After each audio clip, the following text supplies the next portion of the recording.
Going back to the weather now, that strong cold front moving through the U.S., bringing snow to the Midwest overnight and today, even touching parts of the South like North Alabama, Georgia, and hey, Florida's Panhandle. Some beaches had snow this morning. Pat? Yeah, interesting to see that in Destin. I was going to say, kind of brings us back to last year, right? Yeah, Remember when snow blanketed the Gulf Coast here from Texas all the way into Florida? It was a bit of a mini event of that yesterday. Of course, we didn't see any of it here, but boy, remarkable to get that 2 years in a row. Here was the storm system, all of the blue on the map indicating snow there. So again, from the Florida Panhandle up through Georgia, climbing up through the low country of South Carolina. And then where did that storm go afterwards? All the way into the Northeast, delivering snow to the Texans and Patriots game. Everything connected here. Again, a really remarkable system to see snow down as far south into Georgia and Florida. Live look right now from the Gulf Freeway out towards downtown. Notice the haze out there. That's the smoke from the controlled burn out towards Addicks Reservoir that we talked about at the beginning of the show. Again, that fire is under control. It's not a wildfire. It's just a prescribed burn. 57 in the books today, just before 4 o'clock this afternoon. Another day below normal. In fact, a degree cooler than yesterday. Woke up at the freezing mark at Intercontinental, but a lot of other places were in the 20s and lower 30s. Sunset tonight, just a couple minutes ago at 5:47. Numbers right now starting to drop. 47 already for Cleveland, 56 Liberty, 51 Galveston, mid-50s, even a couple of upper 50s on the map farther north and west. Tonight it's cold. It's not quite as cold as last night, but still a patchy frost not out of the question, especially outside of the Beltway. 32 for Navasota, 35 Livingston, 33 in Liberty, 48, a mild, balmy 48 in Galveston under clear skies. Okay, Monday is a milder day. We actually get back to the mid, maybe even upper 60s with lots of sunshine. Next rain chance comes in for a wet Wednesday.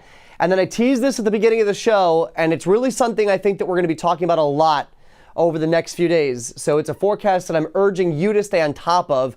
Next weekend looks wintry. Where? That's still up in the air. Details in just a second. Tonight first though, clear, cold, patchy frost temperatures low to mid 30s. Tomorrow, mainly sunny. We get warmer, again, mid to upper 60s. A weak front will slide to our east then, and then I think we kind of see it stall over the area. So it's mainly cloudy Tuesday, not as warm.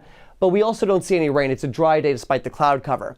Temperatures tonight, though, pretty cold across the state. Widespread 30s. Again, we'll do mid-30s in the city. Tomorrow, it's a big divide. 30s in Amarillo and Lubbock. Upper 60s, though, for Houston. 70s farther south. That's the weak cold front that's moving through the state tomorrow. It doesn't really exactly reach us. Looking ahead, though, to the upcoming week. Temperatures will be mild here, but there's a huge reservoir of cold air starting to gather up in Canada. As we get to the end of this week, it's that Arctic blast that pushes south, and this is what may set us up for some tricky weather by Saturday and Sunday.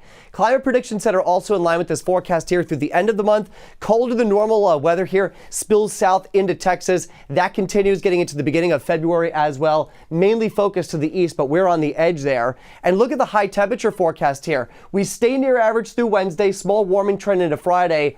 And then the bottom falls out on the temperatures. Look at these. These are high temperature forecasts by the weekend, 50s and 40s. So let's talk about it. Again, mild weather in place for the middle of the week. It becomes a busy map here by Saturday and Sunday. The jet stream splits. You've got the Arctic branch and the Pacific branch. The Pacific branch brings in moisture. The Arctic branch brings in the colder weather. And voila. Some of our models, in fact, there's been a huge uptick in confidence and in agreement among many models showing the potential for some sort of winter weather somewhere in the south. Notice we're above freezing in Houston, but it's not much farther north that we could see maybe a wintry mix. This would be Saturday into Sunday. Who knows what happens with this? There's a lot of time to work out the details, but there's the 7-day in the meantime. 68 for tomorrow with sunshine, 62 on Tuesday, showers and rain Wednesday, dry Thursday, warm on Friday ahead of that cold front and then falling temperatures with rainy conditions moving in by next weekend. That's your forecast. Now over to Louise with sports.